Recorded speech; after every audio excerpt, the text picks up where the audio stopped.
আমি নিজেও একজন ডাকসু নির্বাচিত সম্পাদকীয় পদে আছি। ন্যাচারাল ব্যাকটেরিয়ালাইসিসের সুরক্ষায় ফ্রেশ ও অ্যাক্টিভ সব সময়। এখন ধুলাবালি জীবাণু ঘাম ক্লিন বোল্ড। রিমার্ক গতকালকে একটি নিরপেক্ষ এবং সুষ্ঠু নির্বাচনের মধ্যে দিয়ে এই ডাকসু নির্বাচন অনুষ্ঠিত হয়েছে।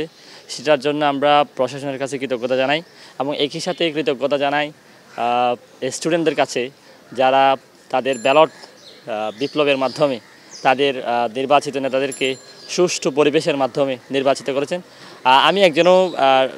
আমি নিজেও একজন ডাকসু নির্বাচিত সম্পাদকীয় পদে আছি, বিজয়ঘাত হল পাঠ কক্ষ সম্পাদকে।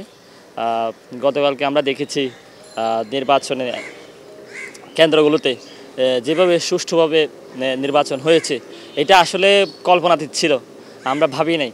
তবে ভয়ের অনেকটা ছিল অনেক জায়গায়, তবে আলহামদুলিল্লাহ এটা আমরা আশাবাদী সামনেও যাতে এই ধারাবাহিকতা বজায় থাকে, সেই জন্য আমি সামনেও এই যাতে ধারাবাহিকতা বজায় থাকে সেই জন্য আমি প্রশাসনকে যাতে নিরপেক্ষ আচরণ করে সেজন্য আমি আহ্বান জানাবো এবং শিক্ষার্থীদের প্রতি কৃতজ্ঞতা জানাচ্ছি, যারা তাদের ম্যান্ডেট নিয়ে তাদের নির্বাচিত প্রতিনিধিদেরকে সুষ্ঠু পরিবেশের মাধ্যমে ব্যালট বিপ্লবে জয়ী করেছেন। ধন্যবাদ। বিষয়টা জাতীয় নির্বাচনের মতো চলে গেছে। এটা আসলে গতকালকে যখন